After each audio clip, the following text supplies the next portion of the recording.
Seated on a park bench on a cold winter evening is a mid-20s man, dressed in black jeans, a white t-shirt with a thick overcoat, woolen gloves and Uggs. It is getting a little dark and it is snowing. Gosh, it's freezing cold here. I need to have something warm to drink before I hire a taxi home. He thinks to himself as he gets up and starts walking towards the park exit, which is a couple of 100 meters away. On his way to the exit, just by the swings and the slides, his walk is interrupted when he trips over something. That was so clumsy of me. He turns around to see what he tripped over and finds himself utterly amused. What is it, you ask? It is a small mason jar with its lid on, with some beverage of sorts. He felt the urge to lift this mason jar, and even though he knew better than not to, he bent down to pick it up. And to add to his amusement, the mason jar's warm. But however on earth? He is baffled at how it is still warm despite the undeniably cold winter chills, right during snowfall. Tempted by the drink, he thinks to himself, maybe I could take a sip. Just one. I need something to keep me warm. So he takes in the first sip, and the strangest thing happens. He didn't identify his surroundings anymore. He wasn't in the park anymore. He only remembers jumping off the slide that he was standing by. When he jumped off the slide, instead of hitting the ground, he fell through what seemed like a portal. Where am I? Why am I so parched? I need to quench my thirst. He is surrounded by tall trees. It is very dark. He struggles to see clearly. He starts walking ahead in search of something to drink. Is that? But it can't be. I must be crazy. Whoa! A river of vanilla essence. Should I dip my hand in it to see if it's warm? Maybe I can drink some of it. He dips his hand in the river. Filled with crazy thoughts, he couldn't tell if it is just the vanilla essence or if he truly felt something slithering in the river. It can't be a snake. That would be preposterous. While he's thinking all these things to himself, he sees something beaming in the distance. He then gets up and starts walking towards this light, only to realize that what he is seeing are the glowing eyes of a half man and half bunny. I cannot be seeing this for real. This time it has got to be my imagination fooling me. But could he be wrong if this creature is speaking to him? He hears its voice. Come with me. Let's head back to the river. We must dive in. Thoroughly convinced by the words of his strange new friend, they walk back to the river. But I'm terrified of jumping into the river. But you must face your fear.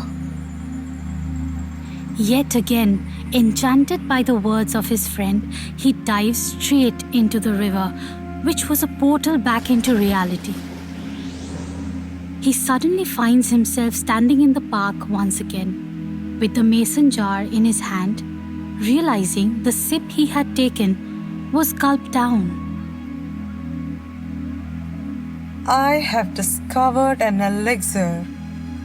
He was mesmerized by what he just experienced. That was an incredible experience. Will I be so fortunate enough to dive back into the world of my imagination? After a few moments of contemplation, he takes another sip of the elixir, and voila! He was in a similar yet unfamiliar situation. Different surroundings this time. Sniffing his shirt, he remarks, Oh, I'm soaked, but I smell good. He continues to walk towards the bright yellow-white fields. As he's walking, he sees a beautiful bird on a tree with a lot of branches. Wow, what a beautiful, unique baby bird. It looked exotic, busy chirping its own tune in the most pleasant tone possible. Its shades of blue and black and wings dazzling gold caught the young man's attention. Distracted by the awe-bearing sight, he fails to realize that the tree the bird is sitting on isn't exactly a tree. The once magnificent tree has no green leaves or branches. Instead, the branches are now snakes. He then hears the fury of the snakes and fear of the bird in their conversation. Let us eat you. The snakes say to the bird as they slither towards it. Help me, please. Says the bird to the man. Horrified and fear-stricken, he looks for an escape. He spots a flight of stairs. They are leading up to a room. Aha! There! But it's on the other side of the tree. Unsure of what to do, he runs towards the stairs. As he makes his way there, the snakes from the tree try taking jabs at him. I did not walk the stairs. I did not run or hurry. I flew and glid. I have no clue how I was doing that, but all I knew is I wanted to get away from what I had just witnessed. Says the man to himself as he tries to recall how he got to the room above the flight of stairs. And as he's saying those words, he starts identifying his surroundings again. Soon enough, he realizes he's back in the park with the mason jar of elixir in his hand. The sip he had taken was gulped down, and then it dawned upon him. His vivid thoughts last only as long as the elixir in his mouth. This was an experience like never before, and the man was truly thrilled by his winter solo adventure. This is when he sees that there's one last sip of elixir left. The whole evening had been quite an experience, and having realized that there is only one sip left, knowing what the elixir offers and how it works, the man starts having mixed emotions. After a moment, he takes the final sip of elixir, and it happens again. This time, he finds himself inside the lonely, abandoned house on the other side of the park he was in. Despite the loneliness, he was living quite the ideal life. Here, he has everything he has ever wanted, all his wishes granted. Look at this place. It's so old and there's no one around me. He didn't have anyone to share his ideal life with. I am starving. I haven't eaten in a while. I should cook something. He goes to the kitchen and starts cooking. It took him a while, but he notices a pauper staring at him through the window. Why is he staring at me? It's creeping me out. As he thinks to himself, he ignores the pauper and continues cooking. Despite ignoring, the man couldn't help but notice the pauper's eyes. He thought to himself, How unusual and strange.